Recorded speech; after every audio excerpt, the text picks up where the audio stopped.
Okay देखो, आज का लेक्चर स्टार्ट करते हैं। आज का लेक्चर स्टार्ट करने से पहले थोड़ा सा रिव्यू में देखते हैं कि हमने लास्ट क्लास में क्या देखा था। लास्ट क्लास में हमने देखा था कि आप इस तरह से इनपुट लेते हैं फ्रॉम यूज़र एंड, या कहोगे आपके रियल वर्ल्ड से, कोई कीबोर्ड से या माउस कीबोर्ड से किस तरह से आपके पास चीज़ें एंटर हो रही होती हैं। इसके अलावा हमने कुछ और थ्योरेटिकल चीज़ें पढ़ी थी। इसके अलावा आपने दो प्रोग्राम देखे थे, जिस जो मैंने आपको जनरलाइज बताए थे, जिसके अंदर आपके पास किस तरह से आपने अपना बायोडेटा इनपुट लेना है फ्रॉम रियल वर्ल्ड, और आपके पास किस तरह से आपने उसी के अंदर डिफ़ॉल्ट वैल्यू स्प्लिट करनी है। हमने ये चीज़ देखी थी लास्ट क्लास में।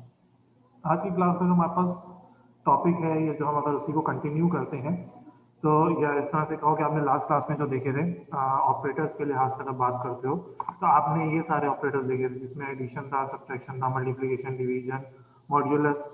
मॉड्यूलस क्या करता है, डिवाइड होने के बाद जो वैल्यू बच जाती है रिमाइंडर, वो देता है इंक्रीमेंट और डिक्रीमेंट।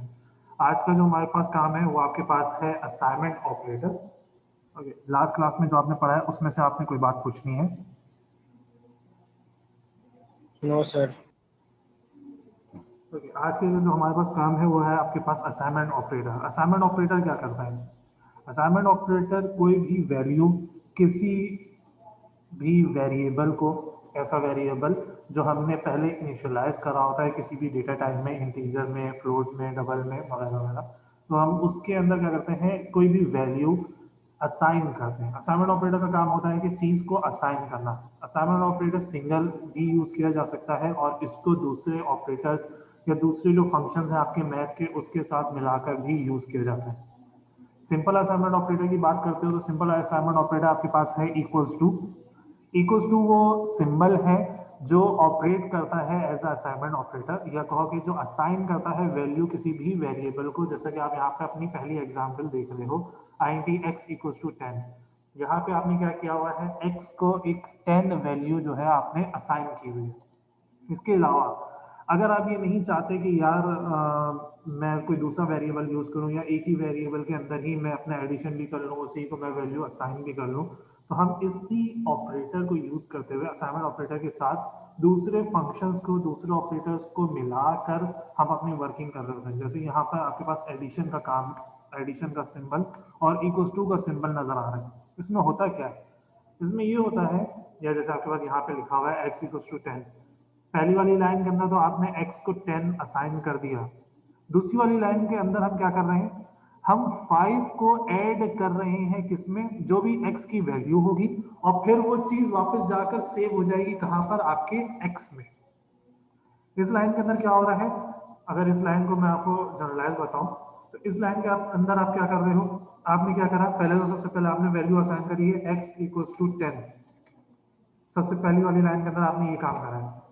दूसरी वाली लाइन के अंदर आपने क्या करा कि वो जो 10 था उसके अंदर आपने करा +5। अब इस +5 के बाद आपके पास टोटल वैल्यू क्या हो गई है, 15। और फिर आपने यही 15 उठाकर ले जाकर कहां सेव कर दिया है, अपने x में। ये काम कर रहा है। इस निशान का मतलब है कि आपने इस वेरिएबल के अंदर जो भी वैल्यू थी, जो कि यहाँ पे आप देख सकते हो 10 थी, 10 के अंदर 5 को ऐड करो, और जो भी आंसर आ रहा है उसको वापस ले जाकर इसी वेरिएबल के अंदर सेव कर दो। सिंपल सा ये वर्किंग होती है आपके प्लस और इक्वल्स टू के निशान की। अब सिर्फ प्लस का निशान नहीं काम करता, आपके पास और जितने भी वेरिएबल हैं, वो सारे, जितने भी दूसरे आपके पास मैथ ऑपरेशन है, वो सारे आपके इसी के अंदर वर्क कर रहे होते हैं। अगर आपको सारे चेक कराए जाएं तो +3, +3 से मुराद ये है कि x के अंदर जो भी वैल्यू पहले से सेव है उसके अंदर 3 ऐड करो, और उसको वापस ले जाकर उसी वेरिएबल, उसी x के अंदर सेव कर दो। -3, -3 से मुराद क्या है, तो x की जो भी पुरानी वैल्यू थी, इस लाइन से पहले जो भी वैल्यू थी उसके अंदर -3 करो, और उस वैल्यू को ले जाकर सेव कर दो किसमें, वापस x में। जैसे यहाँ पे आप देख सकते हो कि x के अंदर -3 करो और वापस ले जाकर किसमें सेव कर दो, x में। फिर आता है आपके पास स्टेरिक का निशान। स्टेरिक का निशान बताता है कि आपको मल्टीप्लाई करना है। लेट्स से कि x की वैल्यू 2 थी, तो इस सिंबल को या इस ऑपरेटर को यूज करने के बाद x की वैल्यू क्या हो जाएगी, 3 × 2 6, और 6 वापस जाकर सेव हो जाएगा किसमें, x में। जब भी आप इस तरह के कोई ऑपरेटर यूज करते हो तो आप अपनी पुरानी वैल्यू के ऊपर न्यू वैल्यू को ओवरराइट कर रहे होते हो। क्या कर रहे होते हो? न्यू वैल्यू को ओवरराइट कर रहे होते हो। ओवरराइट से क्या होता है, आपकी पुरानी वाली वैल्यू खत्म हो जाती है और आपकी जो भी न्यू वैल्यू बन रही होती है वो जाकर उस वेरिएबल के पास उस वेरिएबल की न्यू वैल्यू बन जाती है। फिर इसके नीचे आपके पास डिवाइड है। डिवाइड क्या कर रहा होता है? डिवाइड क्या करता है, लेट्स से कि आपके पास 6 था, तो 6 डिवाइड बाय 3, अब जो भी आंसर आएगा उसको ले जाकर सेव कर देगा एक्स में। फिर आपके पास आता है मॉड्यूल। मॉड्यूल क्या करता है? मॉड्यूल रिमाइंडर को ले जाकर सेव कर रहा होता है। ये आई गेस मैंने आपको लास्ट क्लास में भी बताया था। आगे बाद इस तरह से वैल्यू है, अंदर लिखा हुआ है आपके पास 5, ओके 5 ज्यादा छोटा हो गया, और बाहर आपके पास लेफ्ट से लिखा हुआ है 2।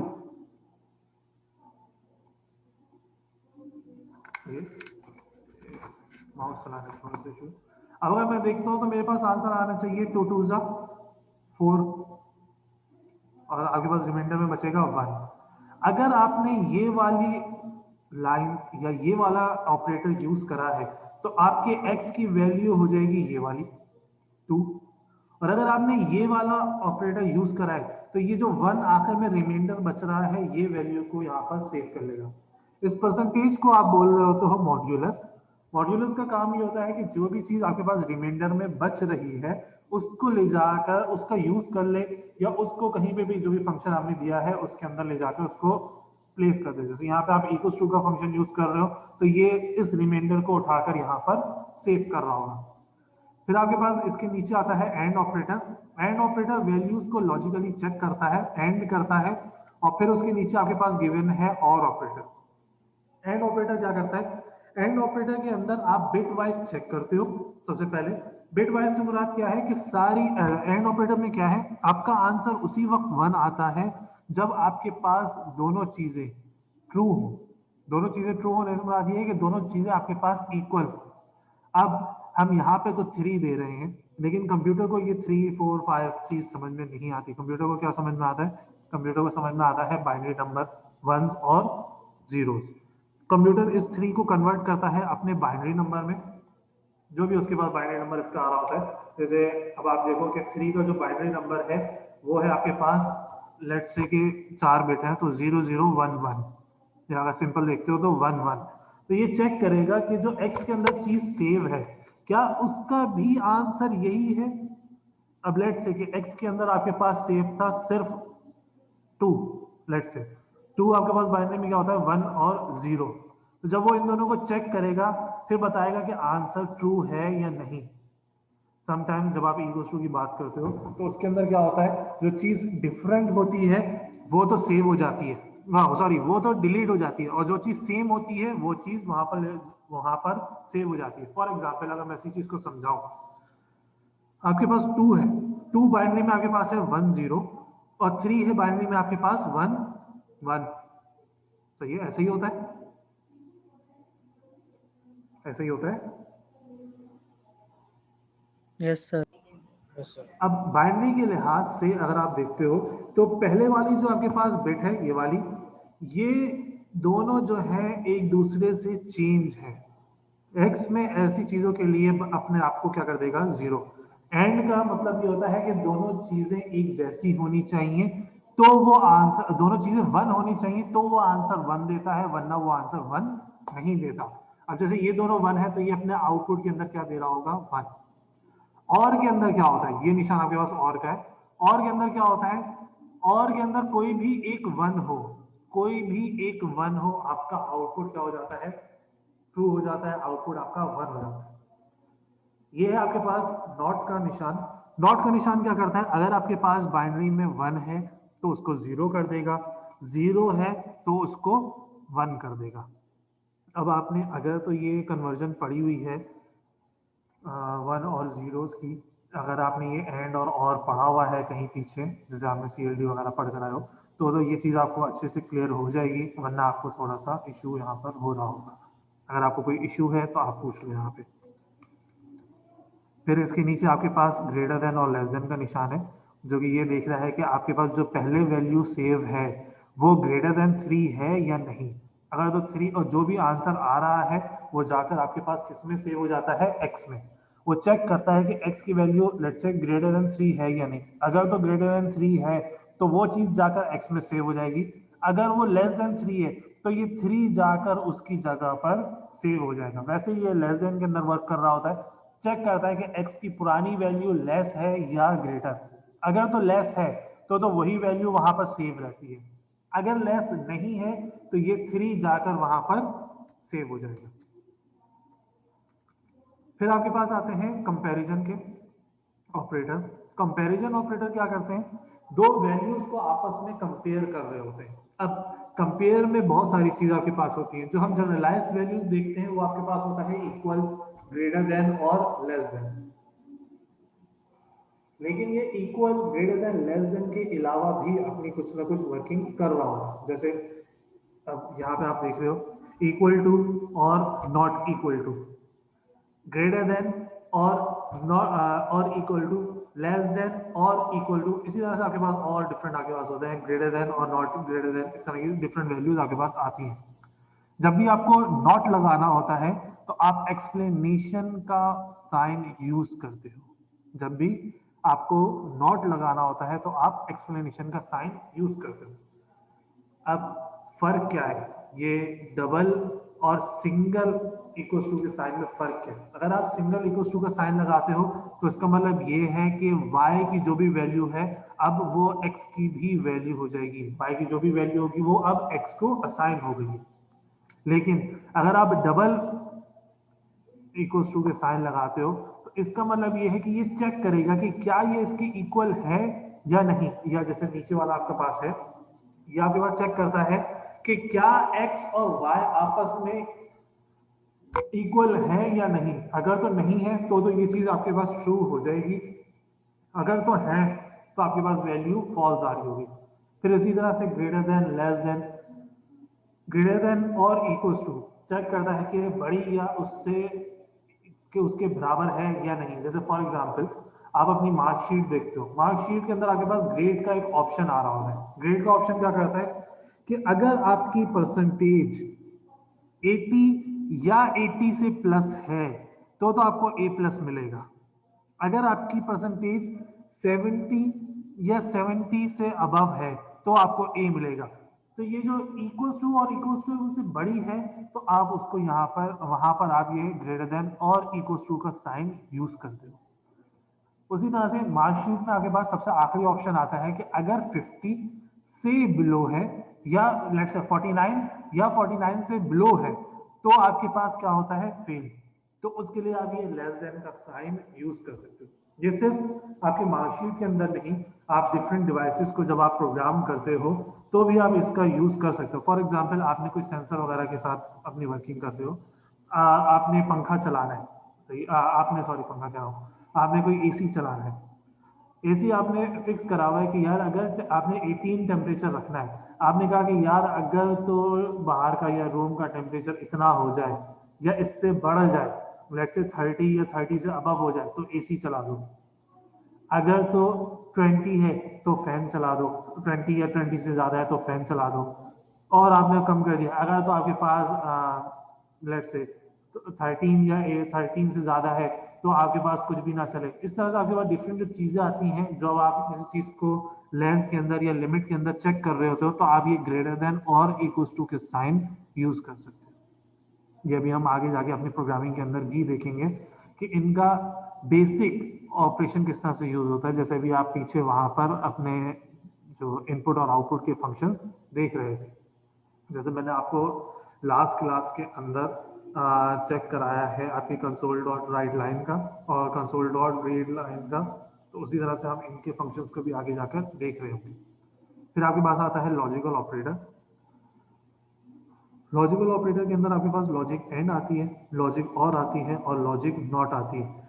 यही तीन बेसिक लॉजिक्स हैं जो आपकी बुलियंस में यूज होती हैं। वो आपकी मैथ्स के अंदर, आपकी इन प्रोग्रामिंग्स के अंदर और हर जगह पे यूज हो जाती है। एंड की लॉजिक उसी वक्त काम करती है या उसी वक्त अपनी वैल्यू को ट्रू देगी जब आपके पास दोनों वैल्यू सेम हो।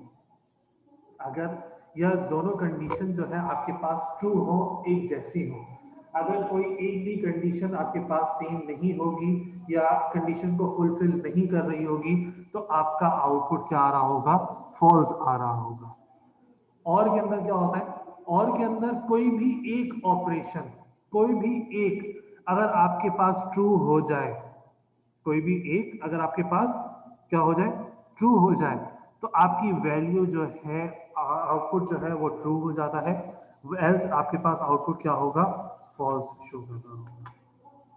नॉट के अंदर क्या होता है, आप कोई भी कंडीशन दोगे वो उसका अपोजिट कर देगा।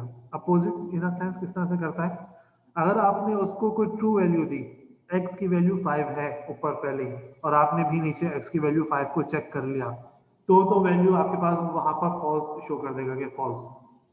अगर तो 5 है और आपने यहाँ पे 6 दिया हुआ है, आउटपुट फॉल्स आना चाहिए, लेकिन वो आउटपुट के अंदर आपको क्या वैल्यू शो कर रहा होगा, ट्रू वैल्यू शो कर रहा होगा। इन तीन ऑपरेटर्स के अंदर कोई बात पूछनी है? No sir. इन तीन के अंदर आपको कोई बात नहीं पूछनी, ओके। फिर इसके बाद आता है आपके पास सी मैथ का फंक्शन, सी हैश मैथ का। मैथ के फंक्शन आपके पास ऑलमोस्ट वैसे ही हैं जैसे लास्ट उसके अंदर आपने सी प्लस प्लस या जो आपके पास सी लैंग्वेज थी वो आपने यूज़ की थी। सबसे पहला आपके पास आता है मैक्स का ऑपरेटर, ठीक है। सबसे पहला आपके पास आता है मैक्स का ऑपरेटर। मैक्स का ऑपरेटर क्या करता है, चेक करता है कि आपके जो दो वेरिएबल गिवन है उसमें से कौन सा वेरिएबल आपके पास हाईएस्ट है। जो भी आपके पास वेरिएबल हाईएस्ट होता है उसको आपके आउटपुट के अंदर शो कर देता है, एल्स दूसरे वाले वैल्यूज को ड्रॉप कर देता है। जैसे आप समझो कि किसी चीज़ के ऊपर बेट लग रही है, बैटिंग हो रही है, जिसने हाईएस्ट बैट करा उसकी वैल्यू को ट्रू करके उसको वो चीज़ मिल जाती है, बाकी वो चीज़ नहीं मिलती। अगर आप इस चीज़ को बाय प्रोग्रामिंग करना चाहते हो तो आप इस ऑपरेटर का यूज़ कर सकते हो। सिर्फ बैटिंग नहीं, आप और भी दूसरी वैल्यूज़ को चेक कर सकते हो कि यार किसने सबसे हाईएस्ट वैल्यू को प्लेस करा है। फिर जैसे आपके पास यहाँ पे गिवन है मैथ एग्जाम्पल में, आपके पास यहाँ पे देखो गिवन है मैथ डॉट मैक्स 5, 10। अब ये चेक करेगा 5 और 10 में हाईएस्ट वैल्यू कौन सी है। जो भी वैल्यू आपके पास हाईएस्ट होगी उसको ये क्या करेगा, आउटपुट के अंदर प्रोवाइड कर देगा कि भाई ये वैल्यू आपके पास हाईएस्ट है, या उसको असाइन कर देगा किसी वेरिएबल को और दूसरी वाली वैल्यू को छोड़ देगा। सेम इसी तरह से मैथ डॉट मिनिमम जो आपके पास नेक्स्ट कमांड है वो शो कर दी है आपकी लोएस्ट वैल्यू क्या है, आपके पास मिनिमम वैल्यू क्या है। जो भी आपके पास मिनिमम वैल्यू होगी एक्स और वाई वेरिएबल के अंदर, अब जरूरी नहीं कि आप एक्स और वाई लो, आप यहाँ पे ए बी सी डी कुछ भी ले सकते हो। जो भी दोनों में से कोई सी भी वैल्यू आपके पास छोटी है वो शो कर देगा और दूसरी वाली वैल्यू को क्या करेगा, छोड़ देगा। ये जो आपके पास ऊपर दो लाइनें लिखी हुई हैं, एक ये वाली लाइन आपके पास ऊपर और एक ये वाली लाइन, ये इसका सिंटेक्स है, सही है। जहां पे आप x और y की कोई सी भी इंटीजर वैल्यू आप गिवन कर सकते हो, फ्लोट वैल्यू भी आप गिवन कर सकते हो, लेकिन उसके लिए आपको क्या करना पड़ेगा, ऊपर जो स्ट्रिंग है उसको पहले कन्वर्ट करना पड़ेगा। फिर आपके पास आता है SQRT। SQRT हम पहले से देखते हुए आ रहे हैं, जो आपकी क्लासेस फिजिकल हो रही थी उसमें भी हमने इसके बारे में बहुत बात करी और लास्ट कुछ क्लास के अंदर भी हम इसके अंदर बात कर रहे थे। SQRT क्या कर रहा होता है, जो भी आप इस x जो अंदर आपके पास देखो ये जो वेरिएबल गिवन है इसकी जगह पे आप जो भी वैल्यू लिखोगे उसका स्क्वायर रूट जनरेट करके आपको दे देगा, सही है। स्क्वायर रूट जैसे अब यहाँ पे आपको एग्जाम्पल में 64 लिखा हुआ है, तो जब आप इस लाइन को, इस कमांड को, इस न्यूमेरिक्स को एग्जीक्यूट करोगे तो वो 64 का आपको क्या जनरेट करके दे देगा, स्क्वायर रूट। जब आप इस लाइन को एग्जीक्यूट करोगे तो आपके आंसर में क्या आ रहा होगा, 8। आपके आंसर में क्या चीज आ रही होगी, क्या आ रहा होगा आपके आंसर में, 8 आ रहा होगा। फिर आपके पास आता है ABS, math dot ABS। ABS क्या करता है, एब्सोल्यूट पॉजिटिव वैल्यू को जनरेट करता है। एब्सोल्यूट वैल्यू को जनरेट करना है मतलब ये कि पॉजिटिव वैल्यू को जनरेट करता है। अगर आपके पास कोई चीज माइनस में आ भी रही है, जैसे लेट्स से मैंने यहाँ पे कोई चीज माइनस में जनरेट करी, तो भी वो इस माइनस की वैल्यू को क्या कर देगा, पॉजिटिव कर देगा। फॉर एग्जाम्पल, आप दो चीजों का वेट निकाल रहे हो, सही है, आप दो चीजों का वेट निकाल रहे हो, या आप कुछ और इस तरह की चीज निकाल रहे हो जो माइनस में नहीं हो सकती, जो माइनस में नहीं हो सकती। आप कोई फॉर्मूला में लगाया ग्रेविटी का, या इस तरह के आपके पास और डिफरेंट तरह के फॉर्मूले हैं जो माइनस में नहीं हो सकते, लेकिन after solving by any mean वहां पर माइनस आपके पास जनरेट हो रहा है। वो माइनस आपके पास डिफरेंट तरह की चीजों के शो कर सकता है। डायरेक्शन को शो करने के लिए माइनस आप लगा रहे होते हो बहुत सारी जगहों पे। हाँ, जैसे ग्रेविटी में आप अपोजिट ग्रेविटी जा रहे हो तो माइनस का साइन आपने लगा लिया। आप एक्सेलरेशन के अंदर कहीं पे माइनस का साइन आ सकता है कि आप अपोजिट डायरेक्शन ला रहे हो तो वहां पे माइनस का साइन लग गया। लेकिन आपको पता है कि एक्सेलरेशन या ग्रेविटी जीरो तो हो सकती है, लेकिन जीरो से नीचे माइनस की तरफ नहीं हो सकती। ऐसी सारी चीजों को पॉजिटिव आउटपुट जनरेट करने के लिए हम इस एब्सोल्यूट कमांड का यूज कर रहे होते हैं। सही है, बात क्लियर हो गई? बात क्लियर हो गई?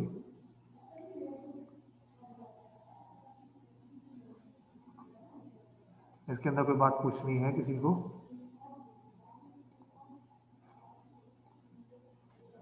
सर ये वाली चीज अगर हम दोबारा रिपीट कर देंगे तो जी। एब्सोल्यूट वाली? जी एब्सोल्यूट आपके पास सिर्फ पॉजिटिव वैल्यू को जनरेट करता है। सही है, पॉजिटिव वैल्यू को जनरेट करने से बात क्या है, हमारे पास बहुत सारे ऐसे फॉर्मूले हैं जिनको यूज करने पे हमारे पास माइनस का वैल्यू आ रही होती है, जबकि हमें पता है कि वो चीज़ कभी भी माइनस नहीं हो सकती। असल में जब हम कॉपी या पेंसिल के ऊपर या इस तरह से बोर्ड वगैरह के ऊपर उसको सॉल्व करते हैं, वो जो माइनस का साइन आता है, समटाइम्स वो माइनस का साइन आपके एक्सेलरेशन को बता रहा होता है। समटाइम्स सॉरी, एक्सेलरेशन कह रहा हूँ, वो डायरेक्शन को बता रहा होता है कि किस डायरेक्शन में आपकी कोई चीज़ जा रही है।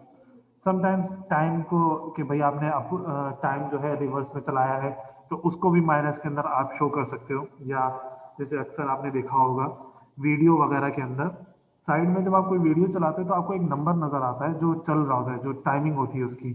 आप उसके ऊपर क्लिक करोगे तो समटाइम ऐसा होता है कि वो चीज़ माइनस में चली जाती है, -36 सेकेंड, 36 मिनट। अब वो वैल्यू चल रही है -34, 33। असल में वो बताता है कि इतना टाइम आपके पास रह गया है, इतना टाइम आपके पास रह गया है। लेकिन हमें पता है कि टाइम जो है वो कभी भी माइनस में नहीं हो सकता। कभी आपने देखा है कि टाइम माइनस में आपका चल रहा हो, -2 बजे, -3 बजे है, या -2 घंटे, ऐसा कभी भी नहीं हो सकता।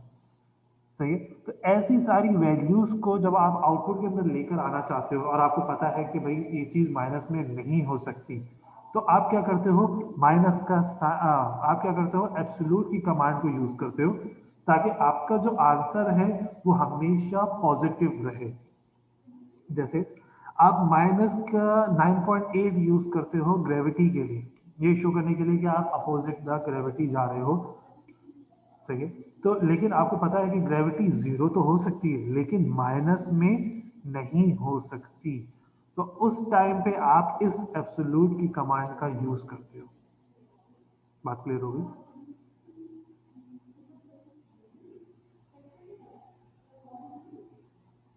जी सगलैन, बात क्लियर हो गई आपको? जी सर। बात क्लियर हो गई? ओके सर आवाज नहीं आ रही ठीक से। ओके, फिर इसके बाद हमारी बात हम कहते हैं राउंड की वैल्यू। राउंड क्या करता है? जी सर क्लियर हो गई है। राउंड क्या करता है हमारे पास, राउंड हमारी वैल्यू को, जो भी हमने वैल्यू राउंड को गिवन की होती है, वो उसको होल नंबर के अंदर लेकर आ जाता है, वो उसको होल नंबर के अंदर लेकर आ जाता है। अब बहुत सारे हमारे पास बहुत सारे तरह के हमारे पास राउंड हो सकते हैं। राउंड के अलावा आपके पास दो चीजें और होती हैं, एक होता है आपके पास फ्लोर और एक होता है आपके सीलिंग और फ्लोर। दो आपके पास और मैथ के इस तरह के ऑपरेशन आते हैं जो इस राउंड से लिंक हो रहे होते हैं। राउंड का काम क्या होता है? राउंड देखता है कि अगर आपके पॉइंट के बाद वैल्यू 5 से बड़ी है तो वो पॉइंट से पहली वाली वैल्यू, जैसे यहाँ पे 9 लिखा हुआ है पॉइंट से पहले, तो उस 9 को ये 10 कर देगा और बाकी सारी वैल्यू को 0 कर देगा। या इस तरह से कहो कि अगर आपकी वैल्यू 0.5 या 5 से बड़ी है, पॉइंट के बाद वाली वैल्यू 5 या 5 से बड़ी है, तो वो आपकी वैल्यू को एक नंबर आगे ले जाता है। 9 था तो 10 ले जाएगा, 10 था तो 11 ले जाएगा। अगर आपकी वैल्यू 5 से कम है, पॉइंट के बाद 5 से कम है, तो वो उस वैल्यू को राउंड ऑफ करके क्या कर देगा? छोटी कर देगा। लेट्स से आपके पास यहाँ पे लिखा हुआ है 9.99, अगर मैं इसको राउंड करूंगा तो ये वैल्यू को बढ़ाकर 10 कर देगा। अगर यहाँ पे 9.5, 9.6, 9.7 कुछ भी इस तरह का लिखा होता तो वो उसको बढ़ाकर क्या कर देगा? 10 कर देगा। लेकिन अगर यही चीज 5 से कम होगी, 9.4 लिखा हुआ है, 9.49 भी लिखा हुआ है, 499 भी लिखा हुआ है, तो भी ये इस वैल्यू को राउंड कर कर क्या कर देगा? 9 कर देगा। राउंड करके क्या कर देगा? 9 कर देगा। अब इसके बाद दो और चीजें हैं जो मैंने यहाँ पर नहीं लिखी हुई। एक होता है आपके पास फ्लोर और दूसरा होता है आपके पास सीलिंग। जी समीर, आप कुछ पूछ रहे हो?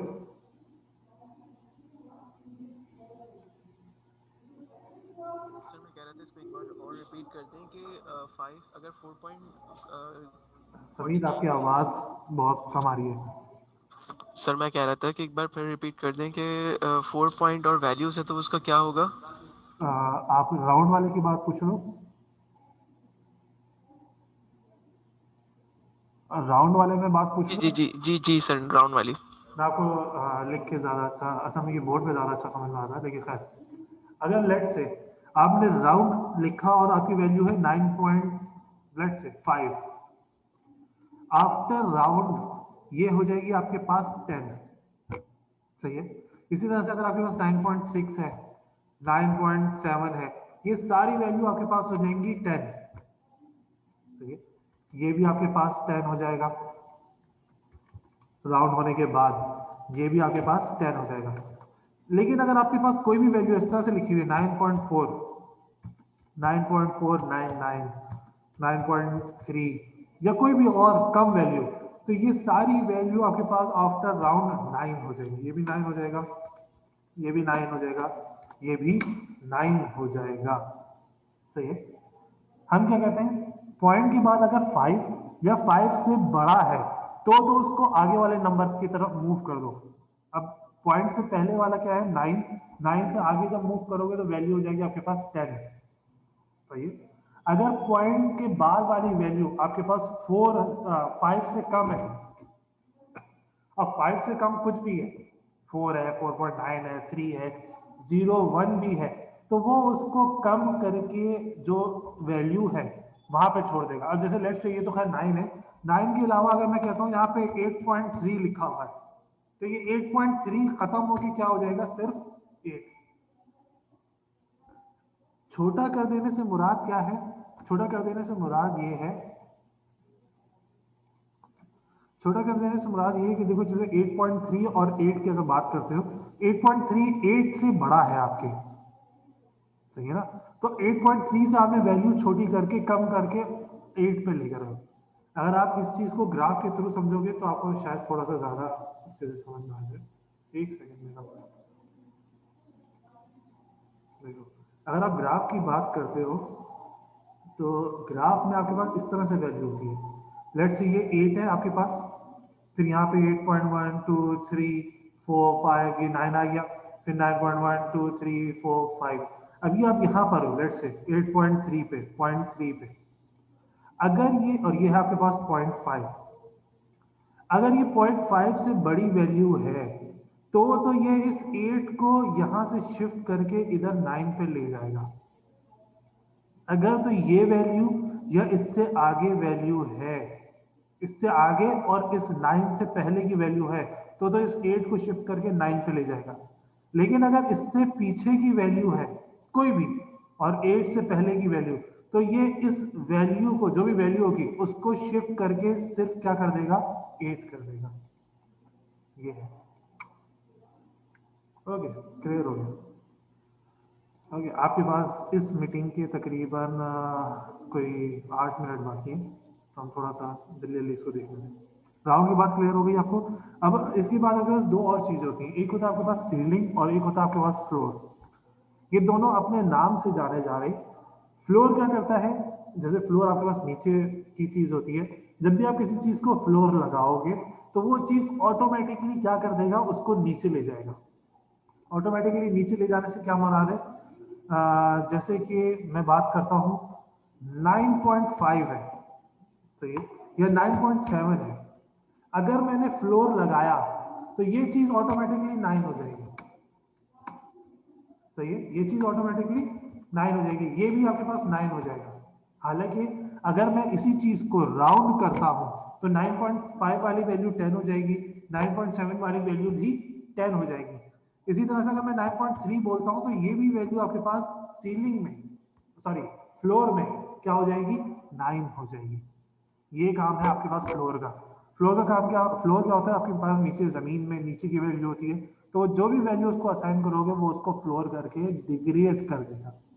यही काम अगर आप सीलिंग के साथ करोगे, आपके पास वैल्यू है 9.5, तो वो उस 9.5 को क्या कर देगा 10, 9.2 है उसको भी ये क्या कर देगा 10। सीलिंग क्या करता है, सीलिंग छत को कहते हैं, तो वो उस चीज को ऊपर कर देगा, अबव कर देगा, छत से लगा देगा। ये कह सकते हो। बात क्लियर हो गई, क्लियर हो गई। Yes sir. काम करो, अपने माइक ऑन करके रखो ताकि ये जो थोड़ा थोड़ा सा टाइम इसमें हो रहा है तो इशू ना हो। ठीक है, फिर इसके बाद हमारे पास आता है स्ट्रिंग। स्ट्रिंग आप पहले भी देख चुके हो कि किस तरह से आप स्ट्रिंग को लिखते हो। डबल कोड के अंदर आपका स्ट्रिंग लिखा जाता है और इसको लिखने के लिए आप बाहर स्ट्रिंग का यूज करते हो। सिंगल एक वर्ड, एक अल्फाबेट को लिखने के लिए आप करैक्टर यूज करते हो। बहुत सारे वर्ड आपको एक साथ लिखने, जैसे हेलो वर्ड था और इस तरह की डिफरेंट चीजें, तो उसके लिए आप क्या लिखते हो, ग्रेडिंग। एक वर्ड जब आपको लिखना होता है जिसको आप करैक्टर बोलते हो, उसके लिए सिंगल कोड लिखा जाता है। जब आपके पास मल्टीपल वर्ड लिखे जा रहे हो तो आप डबल कोड का यूज करते हो। ये बात याद है लास्ट क्लास की? नहीं याद है? तो ऐसा करोगे तो कैसे भाग भाग के क्या सर, हाँ, क्या पूछ रहे हैं आप? अरे बच्चा आपका ध्यान है आप लोग का। मैं ये कह रहा हूँ कि करैक्टर के लिए, थोड़ा आवाज कट रही है ना आपकी। मे बी फिर नेट का इशू हो।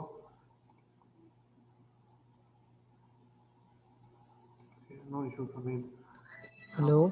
हाँ, मैं ये कह रहा हूँ कि करैक्टर के लिए सिंगल कोड का यूज किया जाता है और स्ट्रिंग के लिए डबल कोड। डबल कोड जैसे यहाँ पे आप देख रहे हो, ये डबल कोड लिखा हुआ है आपके पास, सही है। और सिंगल कोड क्या बट होता है, एक कोड। एक कोड से मुराद क्या है, जैसे अगर मैं यहाँ पे लेट से करैक्टर लिखता हूँ, करैक्टर कोई भी करैक्टर वकास के अंदर वैल्यू मुझे असाइन करनी है, तो मैं सिंगल कोड के अंदर उसकी वैल्यू को असाइन कर रहा हूँ। लेकिन अगर मुझे स्ट्रिंग लिखना है, एक से ज्यादा अल्फाबेट लिखने हैं, तो मैं डबल कोड का यूज करता हूँ। ये बात मैंने आपको लास्ट क्लास में भी बताई थी और यहाँ पे भी। अच्छा, अब सिर्फ हम करैक्टर को लिखते नहीं हैं, बहुत सारी जगहों पे हमें करैक्टर को चेक भी करना होता है कि हमारा करैक्टर कितना बड़ा लिखा हुआ है।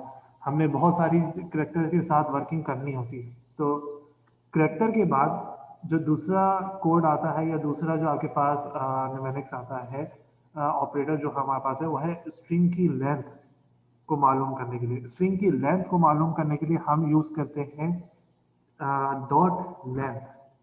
हम यूज करते हैं डॉट लेंथ को। डॉट से पहले कोई भी वेरिएबल हो सकता है। डॉट से पहले कोई भी वेरिएबल हो सकता है, कोई भी ऐसा वेरिएबल जिसके अंदर आपने पहले से कोई कोई भी अल्फाबेट जो है आपने सेव किया हो। फॉर एग्जाम्पल, एक सेकंड मैं भी आपको दिखाता हूँ। फॉर एग्जाम्पल, मैं कहता हूँ कि यार मैंने एक स्ट्रिंग लिया ए, इसके अंदर मैंने एक वर्ड लिख दिया है हेलो, सॉरी, अब मेरा ये हेलो वर्ल्ड जाकर कहाँ पर सेव हो गया है, ए में। यहाँ तक बात क्लियर है, यहाँ तक बात जी क्लियर है, सर। सही है, ओके। Yes sir. अब अगर मुझे ये मालूम करना है कि यार मेरे इस करेक्टर की वैल्यू कितनी है और मुझे उसका कितने इसके अंदर अल्फाबेट है और मुझे उसको आंसर जो भी 3 है, 4 है, 5 है, 6 है, उसका नंबर जो है मुझे कहीं पर सेव करना है, लेट से बी में सेव करना है, सही है। तो मैं लिखूंगा, क्योंकि मेरा करेक्टर पूरा जो है, पूरा जो अल्फाबेट है, जो भी आपका पूरा स्ट्रिंग है वो ए में सेव है, तो मैं लिखूंगा ए डॉट LENGTH, तो ये ए डॉट लेंथ। यहाँ पे ये कमांड है आपकी, तो ये वो वेरिएबल है जिसके अंदर आपने अपना करेक्टर, अपना जो स्ट्रिंग है वो सेव करा हुआ है, और ये वो है जिसके अंदर आप लेंथ का जो भी काउंट आ रहा है वो ले जाकर सेव करोगे। अब यही चीज इन्होंने यहां पर करी हुई है एग्जाम्पल में, देखो, सॉरी, एग्जाम्पल के अंदर अगर आप देखते हो तो क्या लिखा हुआ है, स्ट्रिंग टेक्स्ट, और इन्होंने एक ABCD पूरी ले ली Z तक। अब इन्होंने चेक करना है कि भाई इसके अंदर कितने करेक्टर मौजूद हैं, इसके अंदर कितने करेक्टर मौजूद हैं। तो आपने देखा कंसोल डॉट राइट लाइन, अब देखो ये राइट लाइन ताकि आपको पता रहे कि कितने आपको शो हो जाए, आपकी स्क्रीन पर लिखा हुआ जाए कि इतने करेक्टर हैं। The length of the text string is plus, plus का मतलब इसी के आगे वो चीज लिख दो, क्या लिख दो, टेक्स्ट डॉट लेंथ। अब देखो इसने क्योंकि टेक्स्ट में सेव करा था यहाँ पर, तो इसलिए टेक्स्ट डॉट लेंथ, हमने ए में सेव करा है तो इसलिए ए डॉट लेंथ। कहाँ पे यूज होता है, आपने अक्सर देखा होगा जब आप पासवर्ड वगैरह सेव करते हो तो वो आपसे बोलता है कि यार 8 करेक्टर होना चाहिए मिनिमम, या 6 मिनिमम 5 करेक्टर का आपके पास पासवर्ड होना चाहिए, ऐसे ही है। वो कैसे चेक करता है कि आपका जो उसका टेक्स्ट है, वो जो आपने उसके अंदर पासवर्ड लिखे हैं वो 5 उसकी लेंथ है या नहीं, वो पीछे आपके पूरे टेक्स्ट को, पूरे इनपुट को, काउंट को चेक कर रहा होता है। बात क्लियर हो गई? Yes sir. आपको ये यस पता सर। चला कि इसका यूज कहाँ पे होता है? देखो मैं आपको इसके यूज इसलिए साथ साथ बताता जा रहा हूँ ताकि आगे जाके जब मैं आपको कोई लिखने को दूं प्रोग्राम, कि भाई आप नेट से देखो और प्रोग्राम अब आपको लिखो, तो वहां पे आपको पता हो कि यार ये जो लेंथ का वहां पे फॉर्मूला यूज हो रहा है वो क्यों यूज किया जा रहा है। ओके, अब आपके पास तकरीबन 40 मिनट्स बाकी हैं, सही है। तो आमिर, समीर, सकलैन और जीशान, एक सेकंड लेना होगा।